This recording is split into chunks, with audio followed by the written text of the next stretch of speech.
अस्सलाम वालेकुम dear students. आज चैप्टर नंबर 2 का लास्ट लेक्चर है क्रोमेटोग्राफी। ये फर्स्ट ईयर केमिस्ट्री का प्रैक्टिकल भी है, तो इसको आपने बड़े ध्यान से समझना। क्रोमेटोग्राफी, जो वर्ड क्रोमेटोग्राफी है ये एक ग्रीक वर्ड से ओरिजिनेट हुआ है, जिसका ग्रीक वर्ड है बेटा क्रोमेटोज। क्रोमेटोज ये बेटा जी क्या है, एक ग्रीक वर्ड है, ये याद रखना है। ये कौन सा वर्ड है? Greek word. और इसके मीनिंग बेटा जी क्या है? Colour writing. क्या है? Colour writing. ओके हो गया। अब क्रोमेटोग्राफी को क्रोमेटोग्राफी इसलिए कहते हैं कि जिस बंदे ने सबसे पहले क्लोरोफिल के पिगमेंट्स को सेपरेट किया था, तो उसने जिस टेक्निक के जरिए इन कलर कंपोनेंट्स को सेपरेट किया था, उस टेक्निक का नाम क्या रख दिया? क्रोमेटोज या क्रोमेटोग्राफी बाद में बन गया। बात की समझ लगी ना बेटे? अब ये क्रोमेटोग्राफी क्या है, इसको समझने के लिए हम यहाँ पे एक सपोज एग्जाम्पल डिस्कस करते हैं कि ये हमारे पास एक बीकर है और इस बीकर के अंदर बेटा जी क्या है? मिक्सचर है। क्या है इसके अंदर? Mixture of different components. Clear हो गया? अब इस मिक्सचर के अंदर दो तरह के मॉलिक्यूल्स हैं। एक जिनकी शेप बेटा जी क्या है? इस तरह राउंड शेप है। ये मैं एक्सपोज एग्जांपल बता रहा हूं जस्ट आपको समझाने के लिए, ठीक। और कुछ मॉलिक्यूल्स जो हैं वो बेटा ट्राई एंगुलर शेप के हैं, इस तरह ट्राई एंगुलर शेप के हैं। ओके हो गया। तो हम चाहते हैं इस मिक्सचर के कंपोनेंट्स को क्या करना? सेपरेट करना। तो हम क्या करते हैं, इस मिक्सचर को बेटा जी एक सरफेस में से जो है वो पास करेंगे। ठीक हो गया। ये कोई सरफेस है, ये क्या है बेटा जी? कोई सरफेस है ये, ठीक है। ये एक सॉलिड सरफेस है। ओके हो गया। तो जैसे ही आप इस मिक्सचर को यहां से सॉलिड सरफेस से फ्लो करवाएंगे, तो जो राउंड शेप के इसके अंदर मॉलिक्यूल्स हैं वो क्या करेंगे? इस सरफेस में क्या हो जाएंगे बेटा जी? डिपॉजिट हो जाएंगे। ऐसे ऐसे ही है बेटा जी। जो राउंड शेप के मॉलिक्यूल्स हैं वो क्या होंगे? इस सरफेस में डिपॉजिट हो जाएंगे। और जो ट्राई एंगुलर शेप के मॉलिक्यूल्स हैं वो क्या करेंगे? वो लिक्विड के साथ ही फ्लो कर जाएंगे। बात की समझ लगी? जो राउंड शेप मॉलिक्यूल्स हैं वो यहाँ पे डिपॉजिट करके, और जो लिक्विड के साथ हैं वो कौन से हैं? ट्राई एंगुलर शेप के। क्लियर है? तो यहाँ पर ये वाले मॉलिक्यूल्स बेटा जी फ्लो कर रहे हैं किसके अंदर? लिक्विड स्टेट के अंदर या लिक्विड फेज के अंदर। तो अब यहां पे देखें बेटा जी, आपने क्या किया? आपने इस मिक्सचर को इस सरफेस के ऊपर पास करवाया, तो जो राउंड शेप के मॉलिक्यूल्स से वो सॉलिड सरफेस के ऊपर एडजॉर्ब हो गए हैं। उसकी वजह क्या है कि जो राउंड शेप की यहां पे बेटा जी क्या है? स्पेसेस बनी हुई हैं, यानी कि राउंड शेप के मॉलिक्यूल्स की सॉलिड सरफेस के साथ क्या है? अट्रैक्शन है। जबकि जो ट्राईएंगुलर शेप के मॉलिक्यूल्स हैं वो लिक्विड के साथ ही क्या हो गए हैं? फ्लो हो गए हैं। तो यहां पे बेसिकली हुआ क्या है? मिक्सचर के कंपोनेंट्स ने अपने आप को डिस्ट्रीब्यूट कर लिया है। मिक्सचर के कंपोनेंट्स ने अपने आप को सेपरेट कर लिया है, एक सॉलिड सरफेस के दरमियान और एक लिक्विड सरफेस के दरमियान। तो ये जो बेटा जी किस वजह से सेपरेशन हुई है?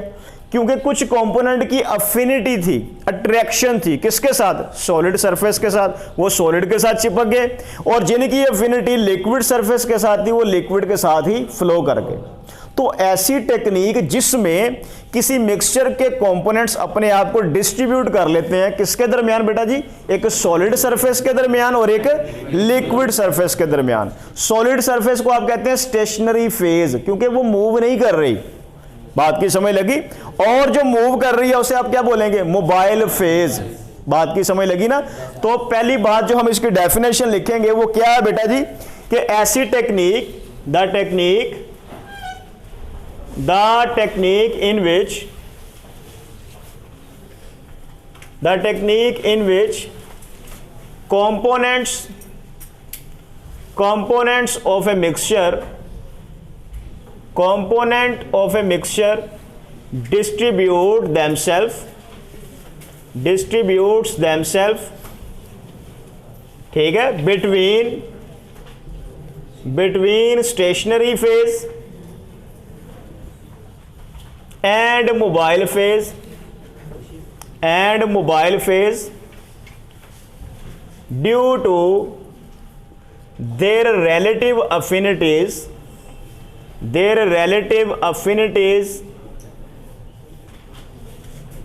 for these phases is called as chromatography। कि ऐसी टेक्निक जिसमें बेटा जी क्या होता है, किसी मिक्सचर के कंपोनेंट्स अपने आप को स्टेशनरी फेज और मोबाइल फेज में डिस्ट्रीब्यूट कर लेते हैं। किस वजह से? उनकी रिलेटिव अफिनिटी है इन फेजेस के लिए। बात की समझ लगी ना बेटे? अब यहां पे स्टेशनरी फेज बेटा जी क्या है? Solid surface. स्टेशनरी फेज क्या है? Solid surface. तो यहां पे हमें पता होना चाहिए कि स्टेशनरी फेज ये एक ऐसी फेज होती है जो मूव नहीं करती, ठीक है। स्टेशनरी फेज जो है ये क्या होती है? इममूवेबल फेज होती है, ठीक है। ये क्या होती है बेटा जी? इममूवेबल फेज। जबकि स्टेशनरी फेज बेटा जी सॉलिड भी हो सकती है, ये कोई लिक्विड फेज भी हो सकती है, ठीक है। स्टेशनरी फेज जो है ये सॉलिड सरफेस भी हो सकती है और ये लिक्विड सरफेस भी हो सकती है। क्लियर हो गया? जबकि बेटा जी मोबाइल फेज जो है, मोबाइल फेज बेटा जी नाम से ही जाहिर है कि ऐसी फेज है जो मूव कर सकती है। ये क्या है? मूवेबल फेज है, मूवेबल सरफेस है। ये बेटा जी क्या है? मूवेबल सरफेस है या फेज है, ठीक है। मूवेबल सरफेस, ओके हो गया। और ये बेटा जी कोई लिक्विड भी हो सकती है या ये क्या हो सकती है? गैस हो सकती है। बात की समझ लगी ना? यहां पे आप क्या करते हैं? मिक्सचर को स्टेशनरी फेज और मोबाइल फेज के साथ गुजारते हैं, सही है। तो जिन मॉलिक्यूल्स की अफिनिटी होगी, अट्रैक्शन होगी किसके साथ? स्टेशनरी फेज के साथ, वो स्टेशनरी के साथ चिपक जाएंगे। और जिनकी होगी बेटा जी मोबाइल फेज के साथ, वो मोबाइल फेज के साथ चिपक जाएंगे। क्लियर है ना? तो ऐसी टेक्निक जिसमें किसी मिक्सचर के कंपोनेंट्स अपने आप को अलग अलग कर लेते हैं, किसके दरमियान बेटा जी? स्टेशनरी फेज और मोबाइल फेज के दरमियान। किस वजह से करते हैं? Due to their relative affinities for these phases is called as chromatography. अब जो बेटा जी किसी कंपोनेंट की रिलेटिव अफिनिटी है उसको बेटा जी आप रिप्रेजेंट करते हैं डिस्ट्रीब्यूशन कोएफिशिएंट से, ठीक है। रिलेटिव अफिनिटी को आप किससे रिप्रेजेंट करते हैं? डिस्ट्रीब्यूशन कोएफिशिएंट से। आपसे पूछा जाएगा कि व्हाट इज डिस्ट्रीब्यूशन कोएफिशिएंट, तो डिस्ट्रीब्यूशन कोएफिशिएंट जो है इसको कैपिटल के से रिप्रेजेंट करते हैं। के केमिस्ट्री में जहां पर भी आएगा इसका मतलब क्या होगा? कांस्टेंट। इसका मतलब क्या होगा? कांस्टेंट होगा, ठीक है ना। तो डिस्ट्रीब्यूशन कोएफिशिएंट जो है ये रिप्रेजेंट कर रहा है, इट रिप्रेजेंट्स किसको बेटा जी?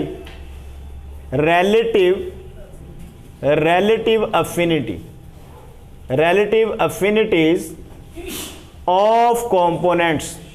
ये कंपोनेंट्स की रिलेटिव अफिनिटीज को रिप्रेजेंट करता है for stationary phase and mobile phase. तो के जो है ये बेसिकली क्या है? ये कंसंट्रेशन ऑफ ए कंपोनेंट है, किसी कंपोनेंट की कंसंट्रेशन इन मोबाइल फेज या moving surface over concentration of that component, उसी कंपोनेंट की कंसंट्रेशन बेटा जी किसमें? स्टेशनरी फेज में। इस रेशो को आप क्या बोलते हैं? इसे आप बोलते हैं डिस्ट्रीब्यूशन कोएफिशिएंट। बात की समझ लगी ना बेटे? अब यहां पे देखें के का मोबाइल फेज के साथ क्या रिलेशन है? डायरेक्ट रिलेशन है। तो जिस कंपोनेंट की के की वैल्यू हाई होगी वो किस में जाना पसंद करेगा? मोबाइल फेज में। और जिसकी के की वैल्यू कम होगी वो किस में जाएगा? स्टेशनरी फेज में। बात की समझ लगी ना बेटा? कि अगर किसी कंपोनेंट की के की वैल्यू हाई है, ठीक है, के की वैल्यू बेटा जी क्या है? हाई है तो कंपोनेंट बेटा जी फ्लो करेगा, component will flow in mobile phase. ये पॉइंट आपने याद रखना है। और अगर बेटा जी के की वैल्यू क्या होती है, लो होती है, तो मिक्सचर का कंपोनेंट कहां जाएगा, component will adsorb in stationary phase, stationary phase. Okay हो गया बेटा जी। अब मैंने यहां पे एक वर्ड लिखा एडजॉर्ब। अब ये एडजॉर्ब और एब्जॉर्ब का मतलब क्या है बेटा जी? एडजॉर्ब का मतलब होता है कि मॉलिक्यूल्स का सरफेस के ऊपर कंसंट्रेट कर जाना, किसी भी सब्सटेंस के मॉलिक्यूल्स का किसी सरफेस के ऊपर इकट्ठा हो जाना, इसे कहते हैं एडजॉर्प्शन।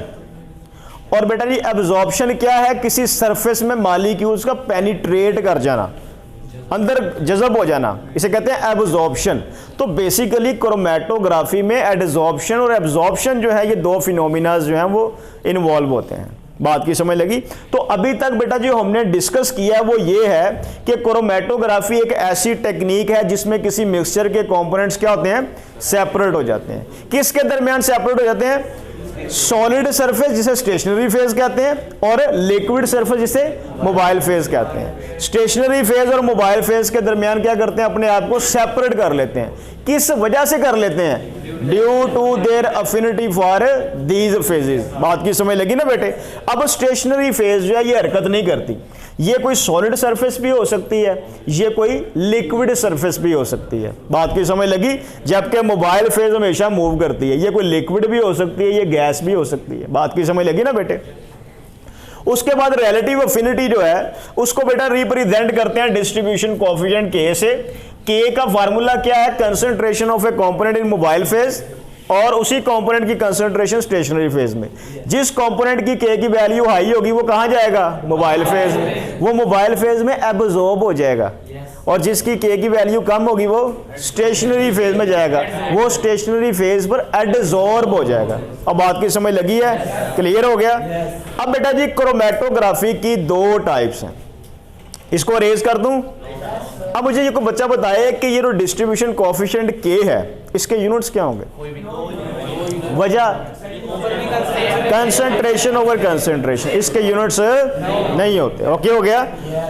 अब बेटा ये देखें सब बच्चे, क्रोमैटोग्राफी की दो टाइप्स हैं। ये मैं रेज कर रहा हूं यहां से, इसकी डेफिनेशन नोट कर लिया ना? क्रोमैटोग्राफी की बेटा जी दो टाइप्स हैं, एक एडजॉर्प्शन और एक है पार्टीशन। एक एडजॉर्प्शन क्रोमैटोग्राफी है और एक पार्टीशन क्रोमैटोग्राफी है। तो ये देखें सब बच्चे, पहले हम डिस्कस करते हैं adsorption, adsorption chromatography, adsorption chromatography. अब बेटा जी ये शॉर्ट क्वेश्चन कई मरतबा पेपर में आ चुका है कि differentiate adsorption and partition chromatography.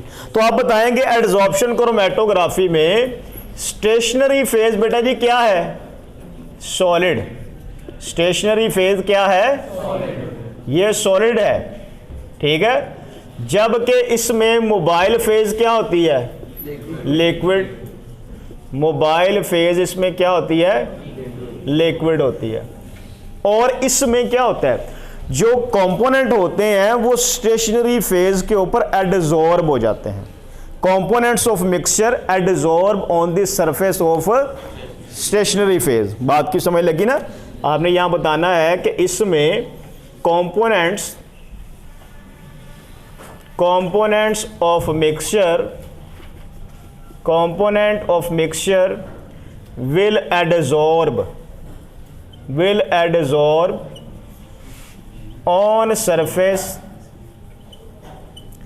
of stationary phase। Stationary phase के ऊपर क्या होता है बेटा जी? एडजॉर्ब हो जाता है, ठीक है ना? ये वर्ड आपने याद रखना है, एडजॉर्ब। ओके हो गया? उसके बाद बेटा सेकंड एग्जांपल जो इसकी टाइप है वो कौन सी है? Partition chromatography. Partition chromatography. Chromatography. Partition chromatography जो है इसमें बेटा जी स्टेशनरी फेज लिक्विड होता है। इसमें क्या होता है? Stationery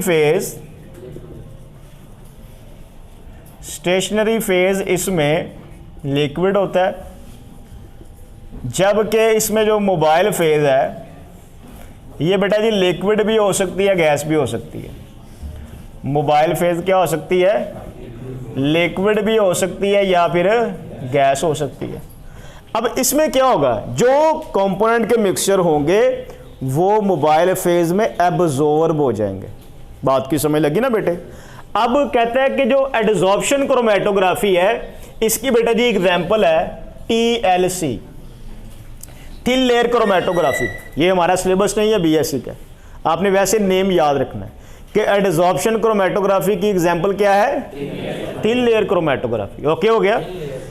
thin layer chromatography. जबकि पार्टीशन क्रोमैटोग्राफी की बेटा जी एग्जांपल क्या है? Paper chromatography. याद रहेगा? Paper chromatography. तो पेपर क्रोमैटोग्राफी जो है ये बेटा जी आपका एक्सपेरिमेंट भी है। ओके हो गया? तो पेपर क्रोमैटोग्राफी को अब हम डिस्कस करते हैं। यहां तक सब बच्चों को क्लियर है? हमने डिस्कस क्या किया? What is chromatography? Chromatography is the technique in which components of a mixture distribute themselves, separate themselves between stationary phase and mobile phase. Why? Due to their relative affinities for these phases. Okay हो गया? उसके बाद आपको मैंने बताया कि relative affinity को हम कैसे रिप्रेजेंट करते हैं? डिस्ट्रीब्यूशन कोएफिशिएंट K से। K का फार्मूला क्या होता है? Concentration of A component in mobile phase over concentration of component in stationary phase. जिस कंपोनेंट की K की वैल्यू हाई होगी वो किस में जाएगा? और जिसकी कम होगी स्टेशनरी फेज में। ऐसी क्रोमैटोग्राफी जिसमें स्टेशनरी फेज सॉलिड हो वो कौन सी क्रोमैटोग्राफी है? एडजॉर्प्शन। और जिसमें लिक्विड हो पार्टीशन। एडजॉर्प्शन क्रोमैटोग्राफी की example thin layer chromatography. Clear है? ये कंप्लीट वर्ड लिखना है आपने एग्जांपल में, थिन लेयर क्रोमैटोग्राफी। जबकि पार्टीशन क्रोमैटोग्राफी का बेटा पेपर क्रोमैटोग्राफी। यहां तक क्लियर है? ओके जी तो स्टूडेंट अब हम डिस्कस करते हैं पेपर क्रोमैटोग्राफी। तो सबसे पहले बेटा याद रखिएगा पेपर क्रोमैटोग्राफी जो है it is type of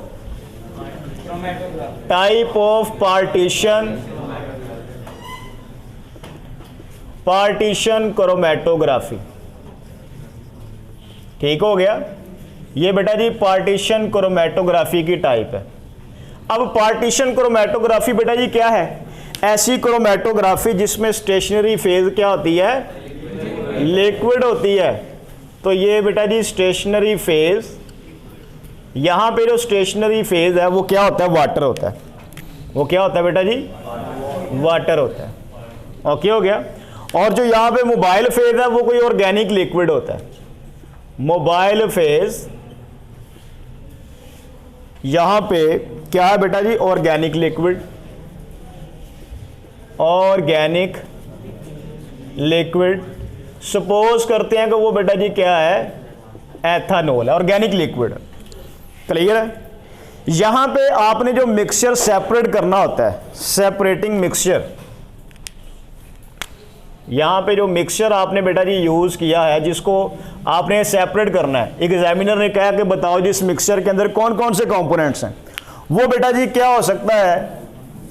mixture of ink, mixture of inks का मिक्सचर हो सकता है।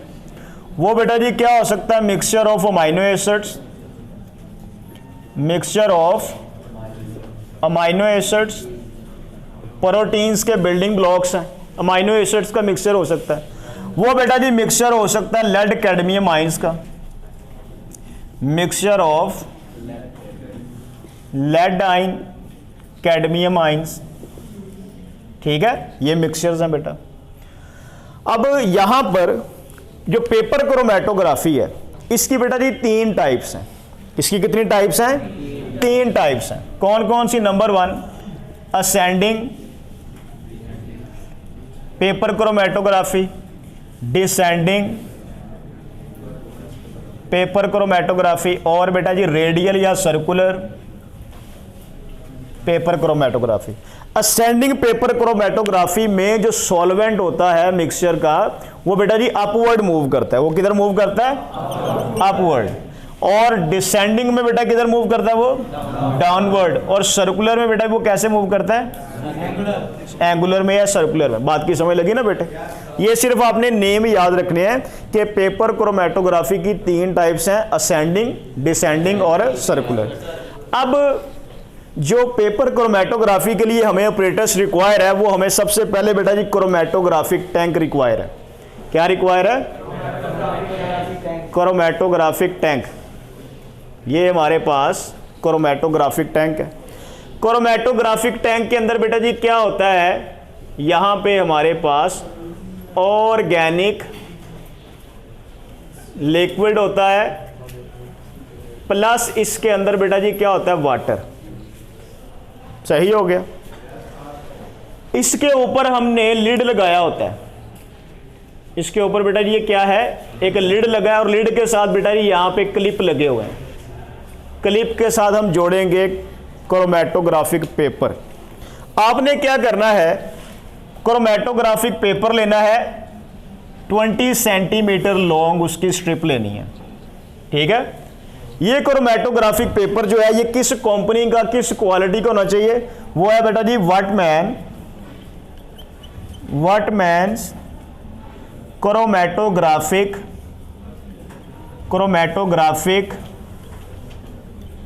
Paper number 1। Paper number 1। ये पेपर नंबर 1, 2, 3, 4, 5 डिफरेंट क्वालिटी के होते हैं। हमने पेपर नंबर 1 लेना है। ओके हो गया। इसकी स्ट्रिप की लेंथ बेटा जी कितनी होनी चाहिए? 20 सेंटीमीटर लॉन्ग। कितनी होनी चाहिए?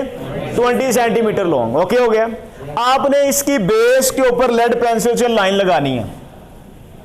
ओके हो गया। बेस के आपने क्या करना है? इसे लेड लाइन, इसे कहते हैं बेस लाइन। इसे क्या बोलते हैं? Base line. ओके हो गया। ये लेड पेंसिल से आपने लाइन लगाई है। इसके ऊपर आपने जिस मिक्सचर के कंपोनेंट्स को सेपरेट करना है, सपोज करते हैं कि आपने इंक के मिक्सचर को सेपरेट करना है, तो आप उस मिक्सचर का एक स्पॉट लेके यहां पे लगा देंगे। ठीक है। ये मिक्सचर का एक स्पॉट है। इसे आप कहेंगे ओरिजिनल स्पॉट। क्या कहेंगे?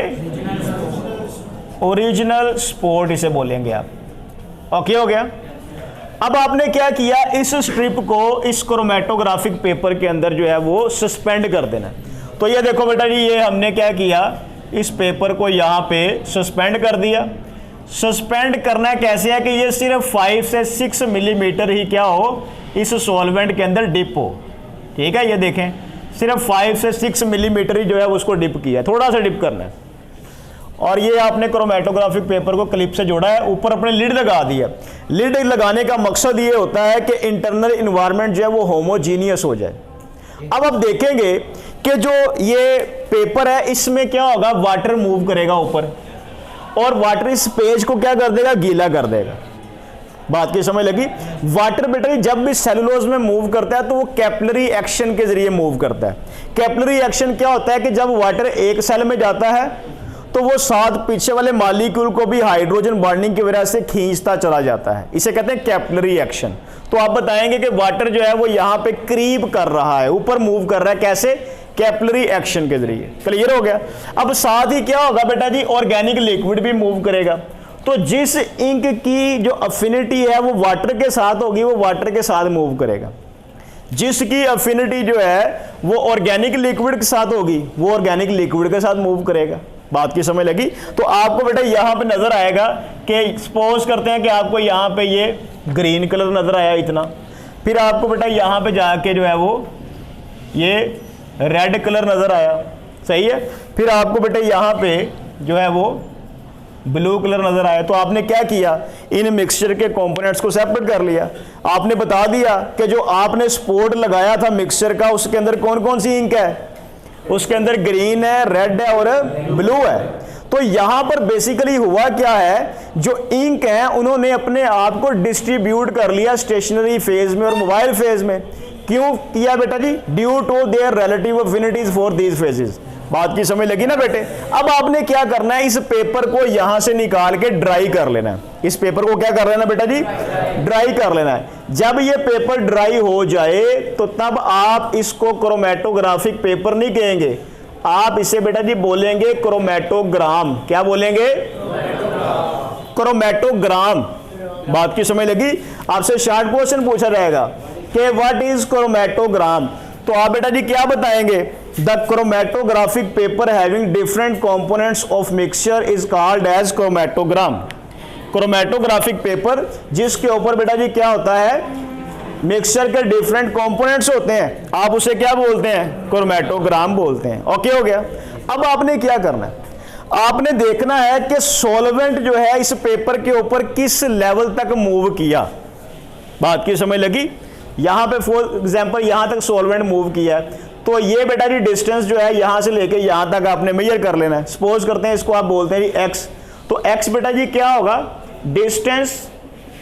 Distance travel bye solvent from original spot से आप सॉल्वेंट ने जो डिस्टेंस ट्रेवल किया उसको आपने एक्स कह दिया है, इसको आपने स्केल से मेजर कर लेना है। उसके बाद आपने क्या करना है बेटा जी, हर कंपोनेंट का डिस्टेंस फाइंड कर लेना है स्केल से। सपोज करते हैं ग्रीन का जो है वो यहां तक डिस्टेंस है, इसको आप कहते हैं जी ये वाई है, और जो रेड का वो यहां तक है, इसको आप कह देते हैं जी ये जी है, और जो ब्लू है वो इसका यहां तक है, तो आप इसको बेटा जी क्या बोलेंगे, इसको आप बोल देते हैं जी ये के है। ओके हो गया। तो ये जो बेटा जी के जी वाई है, ये क्या है, ये कंपोनेंट का डिस्टेंस है ओरिजिनल स्पॉट से। बात की समझ लगी। अब आपने क्या करना है, किसी भी कंपोनेंट के डिस्टेंस को जो टोटल डिस्टेंस है सॉल्वेंट का उस पर डिवाइड करते हैं, तो इसको आप बोलेंगे रिटार्डेशन फैक्टर। क्या बोलेंगे, रिटार्डेशन फैक्टर। आरएफ वैल्यू क्या है कि distance travel bye component from original spot over distance travel bye solvent from original spot. बात की समझ लगी। अगर आपसे कहा जाए बताएं जी ग्रीन का आरएफ वैल्यू क्या, तो क्या करेंगे, ग्रीन के डिस्टेंस को वाई को आप किस पे डिवाइड कर देंगे, एक्स पे। तो याद रखिएगा किसी भी कंपोनेंट की आरएफ वैल्यू जो है वो हमेशा 1 से कम होती है। याद रहेगा, किसी भी कंपोनेंट की आरएफ वैल्यू क्या होती है, 1 से कम होती है। और बेटा जी याद रखिएगा आरएफ वैल्यू के यूनिट्स नहीं होते, नो यूनिट्स। क्यों यूनिट्स नहीं होते, क्योंकि ऊपर भी डिस्टेंस नीचे भी डिस्टेंस की रेशियो है ये, तो इसके यूनिट्स नहीं होते। बात की समझ लगी, यहां तक सबको क्लियर है। क्वेश्चन पूछा जाएगा व्हाट इज क्रोमेटोग्राम, तो आप क्या बताएंगे, the chromatographic paper having different components of the mixture is called chromatogram. अगर तो बेटा जी कंपोनेंट्स आपको नजर आ रहे हैं तो आप उनको इजीली विजुलाइज कर सकते हैं, उनमें डिस्क्रिमिनेशन कर सकते हैं। लेकिन अगर कंपोनेंट्स नजर ना आए तो उनको देखने के लिए हम कोई फिजिकल या केमिकल मेथड यूज करते हैं। कुछ कंपोनेंट्स को देखने के लिए आप यूवी लाइट का इस्तेमाल करते हैं, कुछ कंपोनेंट्स को देखने के लिए आप क्या करते हैं, उसके ऊपर स्प्रे करते हैं। सपोज करें कि आपका मिक्सचर था अमाइनो एसिड्स का मिक्सचर, वो तो आपको नजर नहीं आएंगे। आप क्या करेंगे, क्रोमेटोग्राम के ऊपर जो है वो निनहाइड्रीन की क्या करेंगे, स्प्रे करेंगे, तो आपको वायलेट कलर के जो है उसके ऊपर कंपोनेंट्स नजर आना शुरू हो जाएंगे। बात की समझ लगी ना, ये केमिकल मेथड है। तो कहते हैं कि if your components are invisible then we use physical और chemical method for their identification. तो वो जो आप ऊपर केमिकल स्प्रे कर रहे हैं उसे बोलते हैं लोकेटिंग एजेंट। जब आप ये एक्सपेरिमेंट परफॉर्म करेंगे तो हम देखेंगे कौन कौन से लोकेटिंग एजेंट जो है वो यूज करते हैं। बात की समझ लगी। तो अब बेटा जी पेपर क्रोमेटोग्राफी में मोस्ट इंपोर्टेंट शॉर्ट क्वेश्चन जो पेपर में अक्सर पूछा जाता है, what is RF value. Number 1, RF value has no units, why. बात की समझ लगी। आरएफ वैल्यू क्या, distance travel by the component from original spot to the distance traveled by solvent from the original spot. It has no units because it is the ratio of two distance. ये दो distance की ratio है, इसलिए इसके units नहीं होते। Okay हो गया। What is chromatogram, how many types of chromatography. ठीक है, क्रोमेटोग्राफी में स्टेशनरी फेज क्या है, क्रोमेटोग्राफी में मोबाइल फेज क्या है। बात की समझ लगी। तो ये था बेटा जी आज का हमारा लेक्चर। उम्मीद है आपको इसकी समझ आई होगी। कोई क्वेश्चन इसके बारे में?